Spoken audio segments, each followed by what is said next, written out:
Students, whatever homework is given to you, you have to submit it on the very next day between 8 am to 1 pm to the given WhatsApp number, and it is compulsory to submit your homework as your attendance will be marked on the basis of your submission. नमस्कार विद्यार्थी मित्रों, आज हम class 10th subject Hindi 5 number का जो poem है मीरा के पद, उसका हम अध्ययन करेंगे, उसके भावार्थ को करेंगे। श्री कृष्ण प्रेम की अनन्य गायिका मीरा का जन्म मेड़ता जिला जोधपुर के निकट कुड़की नामक गांव में हुआ था। राव रतन सिंह राठौड़ के यहाँ उनका जन्म हुआ। 2 वर्ष की उम्र में उनके दादा दूधा राव जो है उन्हें मेड़ता ले गए, क्योंकि मीरा की मां का देहावसान हो गया, उनकी मृत्यु हो गई थी। दूधा राव स्वयं वैष्णव भक्त थे। उस परिवेश के प्रभाव स्वरूप मीरा बचपन से ही कृष्ण भक्ति की ओर उन्मुख हो गई, या उस तरफ उनका ध्यान चला गया या जुड़ गई। इनका ब्याह राणा सांगा के ज्येष्ठ पुत्र कुंवर भोजराज के साथ हुआ था। ज्येष्ठ यानी बड़े पुत्र भोजराज के साथ हुआ था। विवाह के 7 वर्ष बाद भोजराज का भी स्वर्गवास हो गया। अब वे अपना अधिकांश समय सत्संग एवं पूजा पाठ में मीराबाई बिताने लगी। पारिवारिक यातनाओं से व्यथित होकर, दुखी होकर, विरक्त हुई, अलगाव मीरा पहले वृंदावन और बाद में द्वारिका चली गई, जहां जीवन के अंतिम समय तक रही। कभी कभी परीक्षा में प्रश्न आता है कि मीराबाई जीवन के अंतिम जो समय है उन्होंने कहाँ बिताया था, तो द्वारिका में उन्होंने अपना अंतिम समय बिताया था। मीरा रचित पद मीरा पदावली के नाम से प्रकाशित है। अपने आराध्य गिरधर गोपाल, गिरिधर गिरि को धारण करने वाले भगवान कृष्ण की विलक्षण रूप छटा के प्रति उनकी अनन्य आसक्ति अनेक भावधाराओं में बह चली है। यहां हम जो दोहा पढ़ने जा रहे हैं, उसमें कृष्ण प्रेम दीवानी मीरा समग्र संसार को छोड़कर साधु संतों के साथ रहकर कृष्ण भक्ति में लीन हो जाती है और लौकिक मोह का जो है त्याग कर देती। लौकिक यानी सादृश्य जो दिखाई देता हो, ऐसे मोह का त्याग करके अपने आराध्य, अपने प्रभु, अपने प्रीतम, अपने भगवान श्री कृष्ण के अनन्य भक्ति भाव में डूब जाती। दूसरे जो पद है उसमें मीरा ने श्री कृष्ण नाम रूपी रत्न की प्राप्ति, रत्न धन खजाना प्राप्ति से उत्पन्न असीम आनंद को अभिव्यक्त करने का प्रयत्न किया और सद्गुरु को पाकर, सतगुरु, सत्य का मार्ग दिखाने वाला गुरु, सत्य के मार्ग पर चलने वाला गुरु, ऐसे सतगुरु को पाकर भव सागर, इस जीवन रूपी भव सागर पार उतरने का आनंद कवयित्री को भाव विभोर कर देता है। कवि का लिंग परिवर्तन करेंगे तो कवयित्री होगा।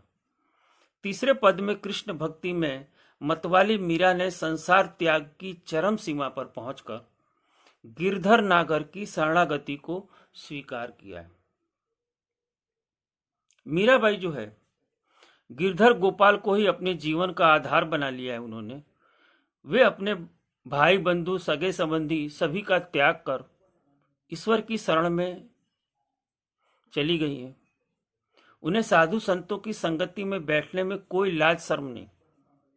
उन्हें ईश्वर से लगन लग गई है, इसने ईश्वर से प्रेम हो गया, स्नेह हो गया है। वे कहते हैं कि अब जो होना हो वह हो जाए। तो पहला पंक्ति मित्रों हम देखते हैं। पहले जो दोहा जो है उसको हम लोग देखते हैं। पहला जो पद है, मेरे तो गिरधर गोपाल दूसरा न कोई, दूसरा ना कोई साधो सकल लोक जोई। सकल का अर्थ होता है सभी, लोक यानी संसार, जो यानी देखना। मीराबाई कहती है कि जिसने गिरि यानी पर्वत को उठा लिया हो, वही कृष्ण मेरे जीवन के एकमात्र आधार हैं।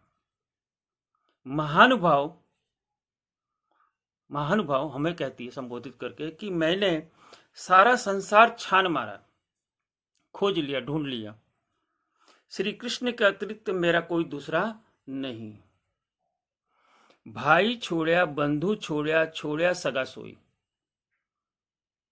साधु संग बैठ बैठ लोक लाज खोई। साधु, संत, महात्मा,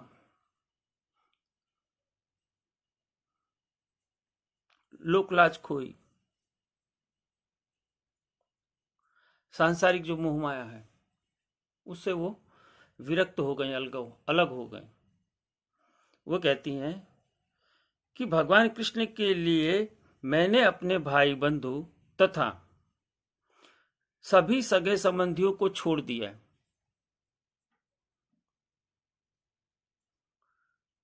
मैंने भगवान कृष्ण के लिए अपने रिश्तेदार से भी मुंह मोड़ लिया है। साधु संतों के पास में बैठ बैठकर जो लोक लाज थी, जो लोक मर्यादा थी, उसे भी मैंने समाप्त कर दिया, भुला दिया या मैंने खो दिया। सांसारिक व्यक्तियों को देखकर मुझे रोना आता है। भगत देख राजी हुई। मैं सांसारिक लोगों को देखकर दुखी होती हूं, मुझे रोना आता है, लेकिन भगवान के भक्तों को देखकर मुझे असीम आनंद आता है। असुवन जल सींच सींच प्रेम बेल बोई। दधि मथ धृत काढ़ लियो डार दई छोई। असुवन यानी आंसुओं से, सींच सींच, सिंचित यानी उसे पालना पोसना, बड़ा करना। प्रेम बेल बोई, प्रेम रूपी जो बेल है,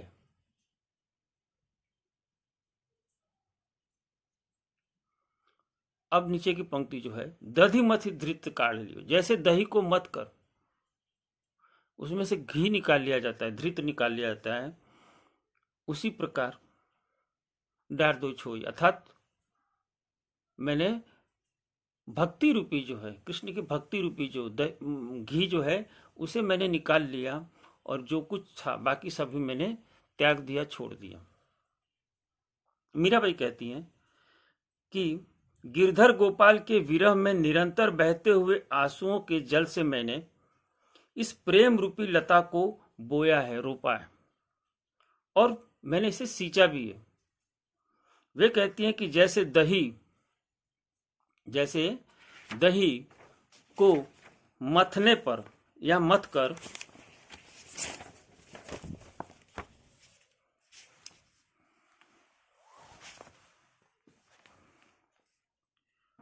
घी निकाल लेने के बाद बाकी जो कुछ है सब कुछ रख दिया जाता है, या जिसका त्याग कर दिया जाता है या छोड़ दिया जाता है, वैसे ही मैंने इस भवसागर को मथ कर कृष्ण के प्रेम रूपी सार तत्व को एकत्र कर लिया है, और सांसारिकता को मैंने अपने किनारे कर दिया, रख दिया है। राणा विष को प्याला भेजो पी मिगन होई। मीराबाई कहती है कि मुझे मारने के लिए राणा ने विष का प्याला, जहर का, विष गरल जहर का प्याला भेजा, पी मगन हुई। मीराबाई कहती है कि मैंने उसे हंसते हुए उसका पान कर लिया, उसे मैंने पी लिया। मीराबाई कहती हैं कि राणा ने जहर का प्याला भेजा था, पर उसे मैंने खुशी खुशी पी लिया, प्रसन्नचित होकर पी लिया। वे कहती हैं आगे कि अब तो बात फैल गई जाने सब जग कोई। अब तो बात फैल गई जाने सब कोई। मीरा राम लगन लागी होड़ी होई सो हुई। मीराबाई कहती है कि मुझे कृष्ण की लगन लग गई है। वे कहती हैं कि अब तो कृष्ण से उनके प्रेम की बात चारों ओर फैल चुकी है, सारा जग जान चुका है, और इस बात की सबको जानकारी हो गई है इसीलिए मीराबाई कहती हैं कि अब तो भगवान से उनकी लगन लग गई है, स्नेह हो गया है, उन्हें प्रेम हो गया है, जो होना होगा वो होगा। नंबर 2 जो पद है विद्यार्थियों, अब उसको हम लोग देखेंगे। पायो जी मैंने राम रतन धन पायो। इस पद में मीराबाई जो है वो कहती हैं कि मैंने राम नाम रूपी रत्न जो है, अनमोल रतन जो है, वो मैंने पाया है। अब पाया कहां से, तो नीचे लिखा है, वस्तु अमोलक दी मेरे सतगुरु करी कृपा अपनायो। कृपा, कृपा का अर्थ होता है कृपा होना, अपनायो यानी अपनाना। वस्तु अमोलक, ये जो है ईश्वर रूपी जो रत्न मुझे जो मिला है, जो मैंने प्राप्त किया है, वो मेरे सदगुरु के मुझ पर कृपा कर कर मुझे वो राम नाम रूपी रत्न जो है उन्होंने प्रदान किया है, मुझे दिया है। जन्म जन्म की पूंजी पाई जग में सभी खोए। मैंने यह अनमोल रतन अपना लिया है। मैंने इस संसार में अपनी लाज त्याग दी और अब जन्म जन्मांतर की यह मेरी पूंजी मैंने जिसे पा लिया। खर्चे नहीं कोई चोर न लेवे दिन दिन बढ़त सोआए। और ये जो मेरी पूंजी है, जो मेरी थाती है, मेरी जो धरोहर है, मेरी जो संपत्ति है, यह ऐसी पूंजी है कि जो खर्च नहीं होती और न ही कोई चोर इसे चुरा सकता है। इतना ही नहीं, इसमें रोज 1.25 गुना वृद्धि होती है। आगे मीराबाई कह रही हैं, सत की नाव खेवटिया सतगुरु भव सागर तरिया। सत की नाव, सत्य रूपी नाव, सतगुरु, खेने वाला, केवट मल्लाह जो है, नाव चलाने वाला सतगुरु, भव सागर, इस जीवन रूपी भव सागर तरी आयो। इसलिए मीराबाई कह रही है कि सच्चाई की इस नाव पर सवार होकर मैंने अपने सदगुरु रूपी खेवनहार के साथ संसार रूपी सागर पार कर लिया। आगे है, मीरा के प्रभु गिरधर नागर हरख हरख जैसी गायो। हरख हरख का अर्थ होता है हर्ष होकर, हर्षित होकर, प्रसन्नचित होकर, खुश होकर। जस यानी यश। तो मीराबाई कह रही है कि इस पद में कि मैं खुश होकर, प्रसन्नचित होकर अपने आराध्य, अपने प्रभु, अपने प्रीतम भगवान कृष्ण के गुणगान करती हूं या गुणगान गाती हूं। अंतिम जो है पद,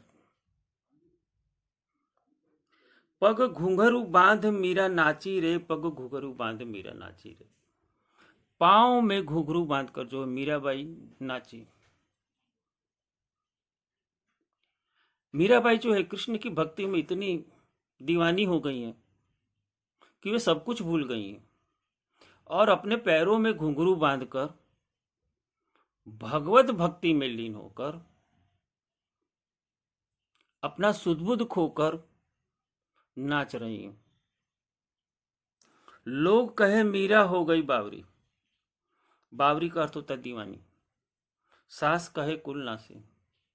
कुल नासी का अर्थ होता है कुल का नाश करने वाला, वंश का नाश करने वाला। लोग जो है मीराबाई का यह जो रूप, नृत्य करता हुआ जो रूप है, वो देखकर लोग कहने लगे कि मीराबाई जो है पागल हो गई है।